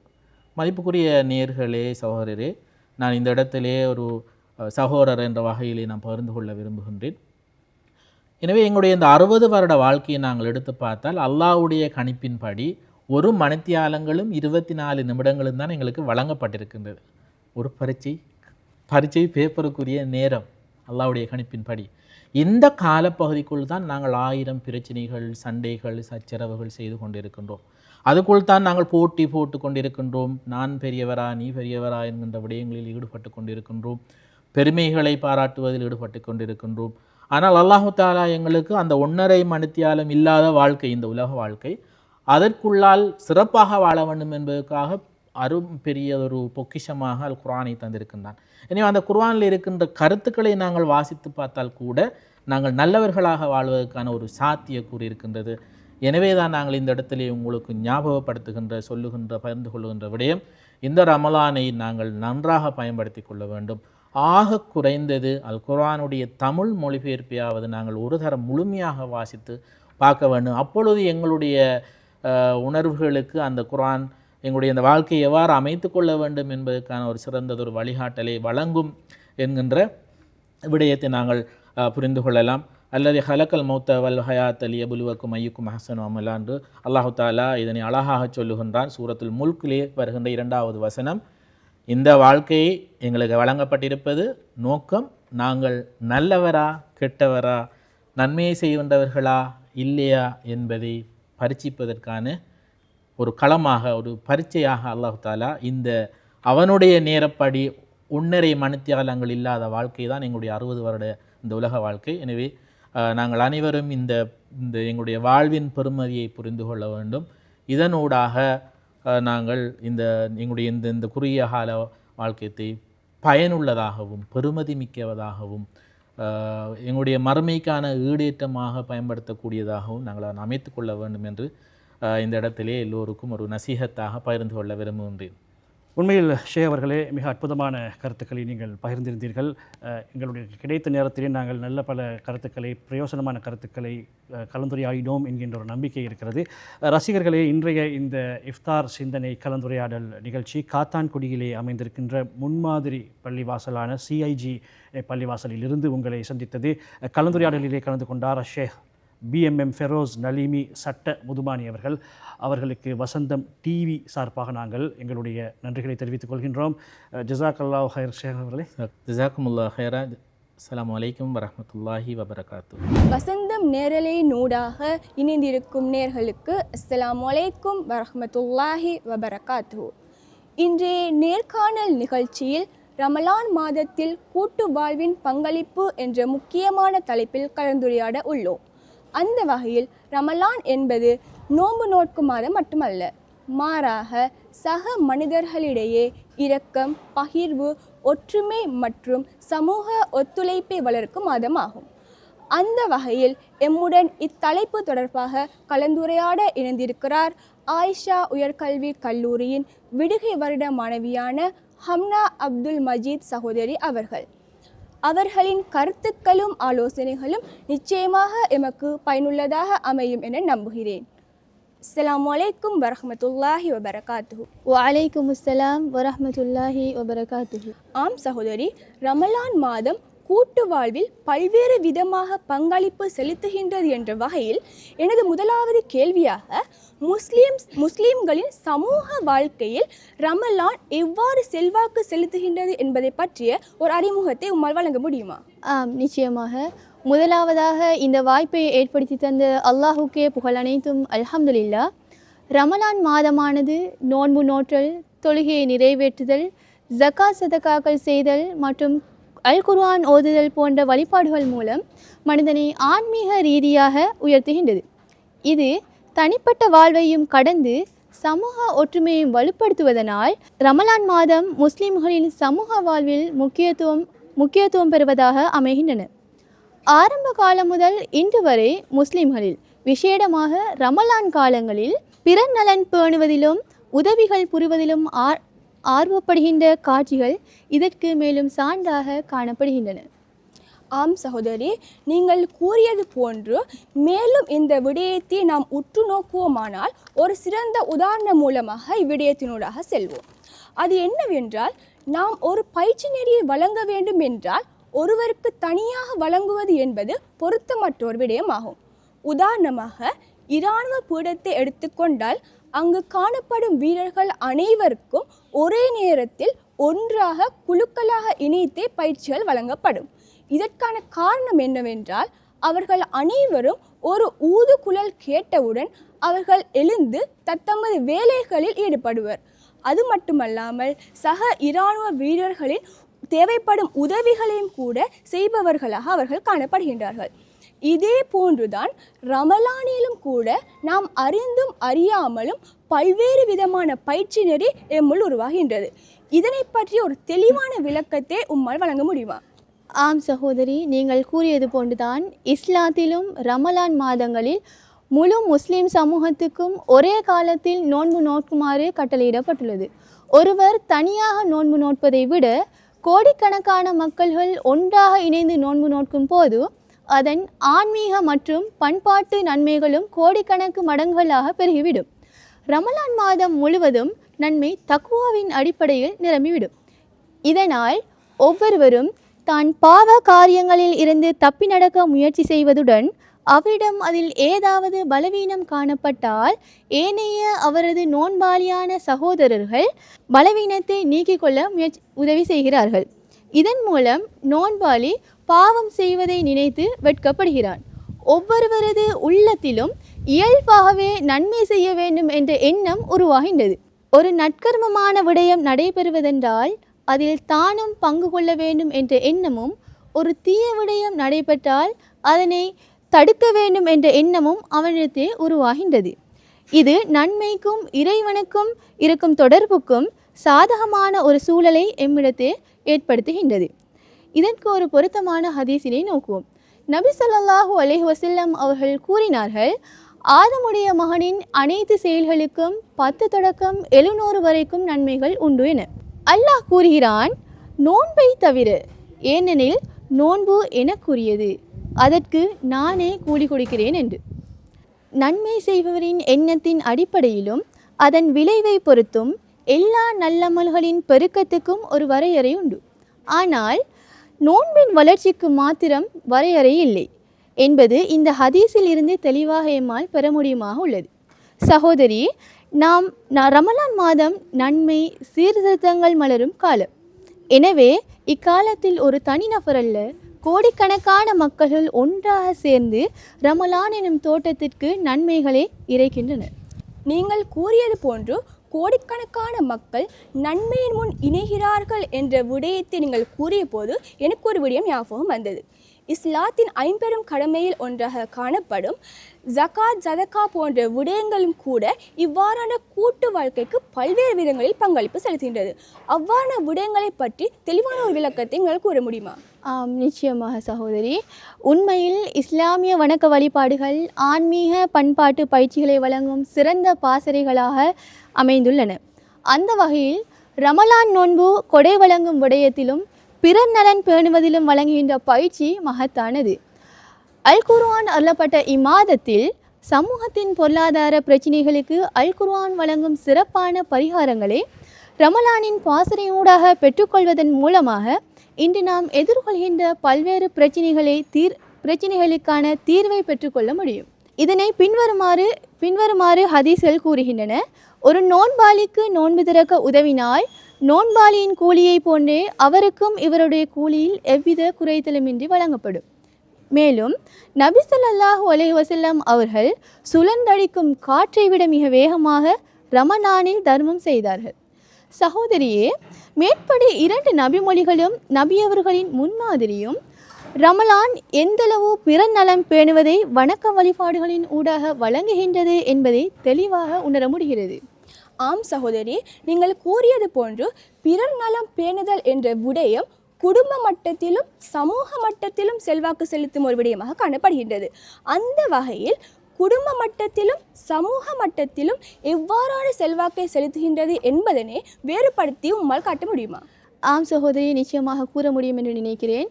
நான் என்பதை விட நாம் என்பது அதிக மகிழ்ச்சியை தருகிறது. எமக்கு என்பதில் வரும் திருப்தி எனக்கு என்பதில் இல்லை. இறைவனின் அருள்மலையாய் பொழியும் ரமலானில் இரத்த பந்தங்களை சேர்ந்து நடப்பதும், அல்லாஹுக்காக மட்டும் பிறரை நேசிப்பதும், அயலவர்களின் உரிமைகளை பேணி அவர்களுடனான உறவை காப்பதற்கும் இது வழிவகுக்கிறது. அந்த வகையில் குடும்ப மட்டத்தில் நாம் நோக்குவோமானால், குடும்ப உறுப்பினர்கள் அனைவரும் ஒன்றாக சேர்ந்து சஹர் செய்தல், இஃப்தார் நேரங்களில் ஒன்றாக இருத்தல், தொழுகையை ஜமாத்தாக நிறைவேற்றுதல் மற்றும் குர்ஆன் ஓதுதல் போன்றவை குடும்பத்தினரை ஒன்றிணைத்து அவர்களுக்கிடையிலான உறவுகள் வலுவடைகின்றன. இவ்வாறான செயற்பாடுகளின் மூலம் குழந்தைகளுக்கு ஒழுக்கம் மற்றும் மதிக்கும் தன்மை போன்றன கற்பிக்கப்படுகின்றன. அதே நேரம் சமூக மட்டத்தில் நோக்கும்போது நாம் அயலவரை நோக்குவோம்.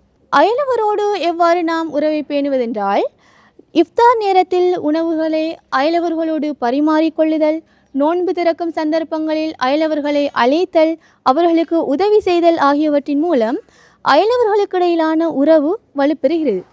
இச்செயற்பாடுகளை முஸ்லிம்களுடன் மட்டுமல்லாமல் முஸ்லிம் அல்லாதவர்களுடனும் மேற்கொள்ளும் போது இன மத வேறுபாடுகள் இன்றி ஒற்றுமையாக வாழ வழிவகுக்கின்றது. ஆம் சகோதரி, நாம் இவ்வாறான பல விடயங்களை பற்றி கலந்துரையாடினாலும் கூட இன்றைய காலகட்டத்தில் இவ்வாறான கூட்டு வாழ்வுக்கான கட்டமைப்பு சீர்குலைந்தே காணப்படுகின்றது.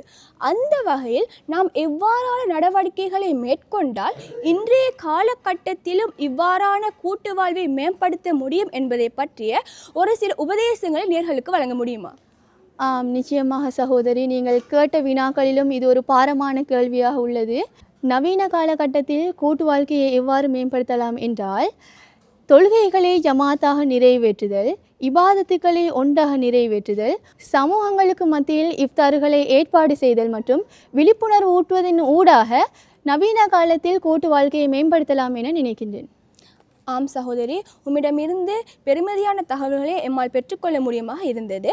ரமலான் மாதம் ஆன்மீக வளர்ச்சிக்கு பின்பும் மனித சமூகத்துக்கிடையே ஒற்றுமை, இரக்கம், பகிர்வு ஆகிய நல்ல மதிப்புகளை வளர்க்கின்ற ஒரு மாதமாக திகழ்கின்றது. அந்த வகையில் மனிதனை நல்ல சமூக அழகாக மாற்றும் ஒரு உன்னதமான பணியை ரமலான் மேற்கொள்கின்றது என்பதை உமது கருத்திலிருந்து எம்மால் பெற்றுக்கொள்ள முடியுமாக இருந்தது. உங்கள் கருத்துக்கள் அனைத்துக்கும் ஜஸாக்குமுல்லாஹ் ஹைரன் என கூறிக்கொண்டு இவ்வகையான கருத்துக்களை பெற்றுக்கொள்ள எமக்கும் உமக்கும் வாய்ப்பளித்த அல்லாஹுக்கே எல்லா புகழும் என கூறி உம்மிடமிருந்து விடைபெறும் நான் ஆயிஷா உயர்கல்வி கல்லூரியின் விடுகை வருட மாணவியான முகமது ரிஸ்வான் ஹிபா இஃபத். அல்ஹம்துலில்லாஹ், அஸ்ஸலாத்து வஸ்ஸலாமு அலா ரசூலில்லாஹ் முஹம்மது இப்னு அப்துல்லாஹ் ஸல்லல்லாஹு அலைஹி வஸல்லம். அம்மா பஅத், ஃபஅஊது பில்லாஹி மினஷ் ஷைத்தானிர் ரஜீம். பிஸ்மில்லாஹிர் ரஹ்மானிர் ரஹீம். வஹலக்னாகும் அஸ்வாஜா. ஸதகல்லாஹுல் அதீம். கண்ணியத்துக்குரிய அல்லாஹ்வின் நல்லடியார்களே, அன்பார்ந்த நேர்களே, சகோதர சகோதரிகளே, புனிதமிக்க அல் குர்ஆனிலே அல்லாஹு தஆலா தன் குடும்ப வாழ்க்கை பக்குவமாக, சரியாக, முறையாக அமைவதின் மூலமாக ஒரு சிறப்பான வாழ்க்கையை பெற்றுக்கொள்ளலாம், ஒரு கண்குளிர்ச்சியான வாழ்க்கை அமையும் என்பதை அல் குர்ஆன் உணர்த்தும் ஒரு துஆ, அல்லாஹ் கற்றுத்தரும் ஒரு துஆவின் மூலமாக நாம் தெளிவாக பெற்றுக்கொள்ளலாம். ரப்பனா ஹப் லனா மின் அஸ்வாஜினா வ துர்ரியாத்தினா குர்ரத அயுனின் வஜஅல்னா லில் முத்தகீன இமாமா. அல்லாஹு தஆலாவிடத்திலே கண் குளிர்ச்சியை குடும்பத்தால், மனைவி மக்களால் கேட்டு பெற்றுக்கொள்ளுங்கள் என்ற துஆ மூமின்களுடைய இறை பிரார்த்தனையாக இருக்கும் என்பதை உணர்த்துகிறது. அன்புக்குரிய அல்லாஹுவின் நல்லடியார்களே, அருமை சகோதரர்களே, மனித வாழ்க்கையிலே எங்கோ இருந்த இரண்டு உள்ளங்களை ஒன்றிணைப்பதே அது படைத்தவனின் ஒரு மிக பெரும் ஆற்றல் என்பதை அல் குர்ஆன் சொல்லுகின்றது.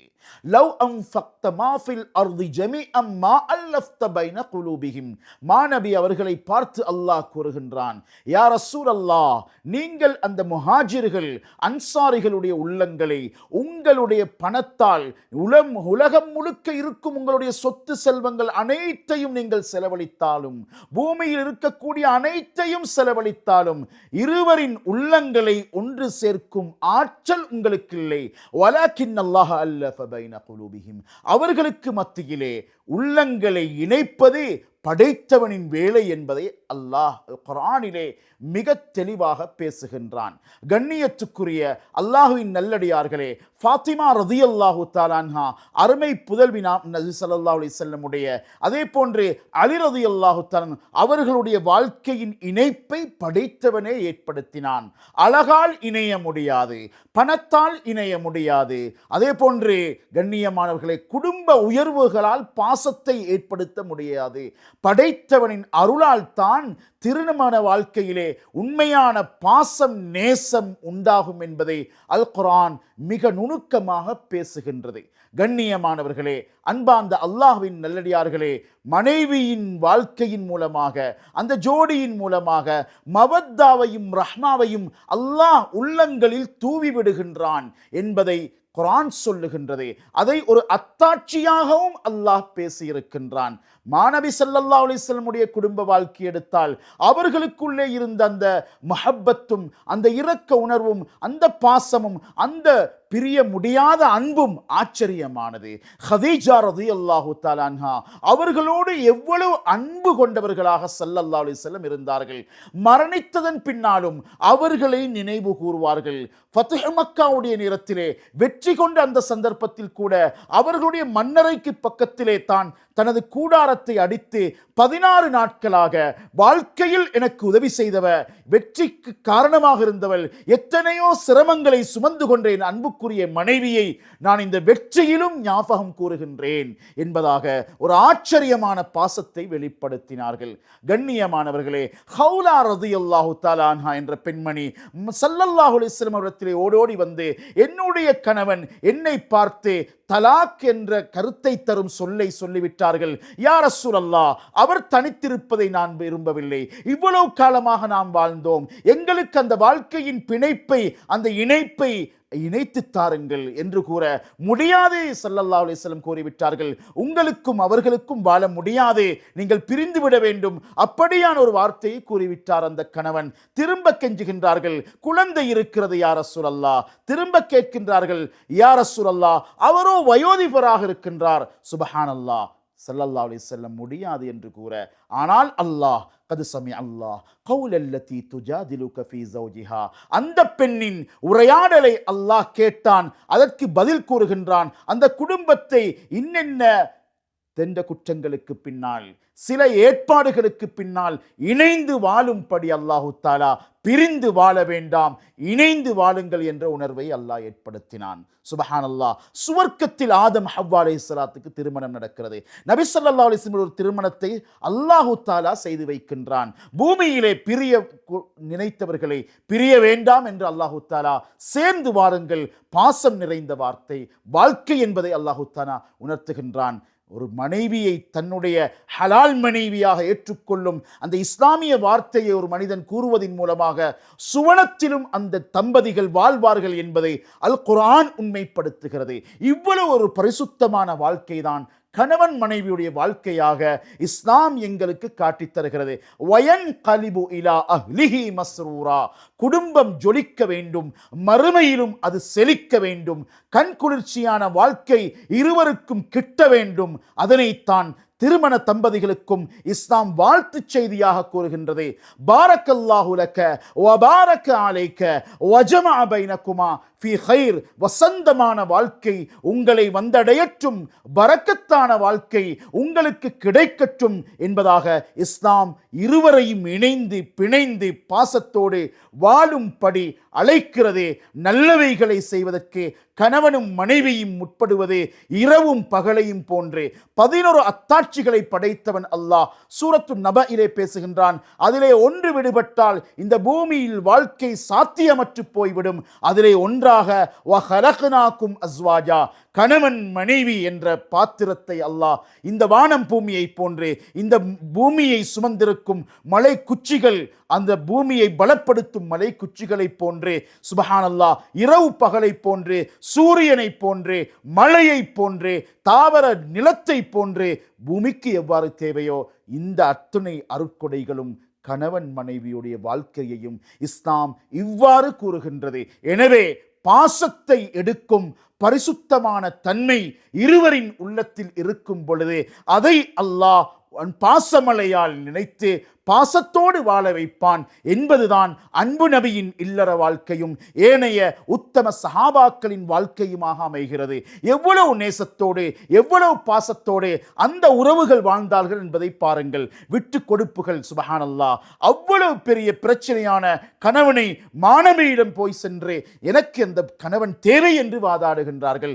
இது பாசத்தின் அடையாளம், நேசத்தின் அடையாளம், பணிவின் அடையாளம் அந்த பெண்மணிகளும் இருந்தது. கண்ணியமானவர்களே, 600 ஈத்த மரங்களை கொடுத்துவிட்டு கவிதையில் மனைவியை தோட்டத்துக்கு வெளியே இருந்து அந்த நபித்தோழர் அழைக்க கவிதையிலே பதில் கொடுத்து கொண்டு அந்த வீட்டை விட்டு மனைவி குழந்தைகளோடு வெளிப்பட்டார்கள். சுபஹானல்லாஹ். கண்குளிர்ச்சியான குடும்ப வாழ்க்கை கணவன் மனைவியின் பிணைப்பால் உண்டானது.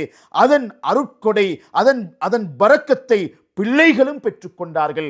எனவே அல் குர்ஆன் எங்களை பாசத்தோடு, இணைப்போடு, பிணைப்போடு, பக்குவத்தோடு, மார்க்கத்தோடு, பண்பாட்டோடு, பேணுதலோடு, பத்தினித்தனத்தோடு வாழும் வாழ்க்கையின் பக்கம் அழைக்கிறது. அது அழகான வாழ்க்கை, சுவர்க்கத்திலும் பிரிக்க முடியாத வாழ்க்கை என்பதை அல் குர்ஆன் பறைசாற்றுகின்றது. பாசம் நிறைந்த திருமண வாழ்க்கையிலே நாம் இணைந்து வயதானாலும் அந்த திருமண உறவிலே இருக்கும் மவத்தா வயோதிபத்திலும் அன்பை தேடித்தரும் என்பதை உணர்த்துகிறது. கணவன் நோயாளியானாலும் 15 வருடங்கள் இறை பிரார்த்தனையிலே இருந்து அல்லாஹ்விடம் கெஞ்சி கேட்டு அந்த கணவனின் நோயை நீக்கிக் கொண்ட அன்புக்குரிய மனைவிமார்களும் இருக்கின்றார்கள். எனவே வல்லவன் அல்லாஹ்வின் அருட்கொடைகளில் நிதர்சனமானது மிக நிச்சயமாக நாம் பார்க்கக்கூடிய ஒன்றுதான் குடும்பத்திலே கணவன் மனைவி என்ற அந்த அழகான உறவு. அதை பக்குவமாக, பேணுதலாக, விட்டு கொடுப்போடு அழகாக அணுக வேண்டும், அதை அமைத்து கொள்ள வேண்டும். வல்லவன் அல்லாஹ் நம் அனைவருக்கும் அதற்குரிய பாக்கியத்தை தந்தருள் புரிவானாக. வஆகிரு தஅவானா அல்ஹம்துலில்லாஹி ரப்பில் ஆலமீன். வஸ்ஸலாமு அலைக்கும் வரஹ்மத்துல்லாஹி வபரகாத்துஹு.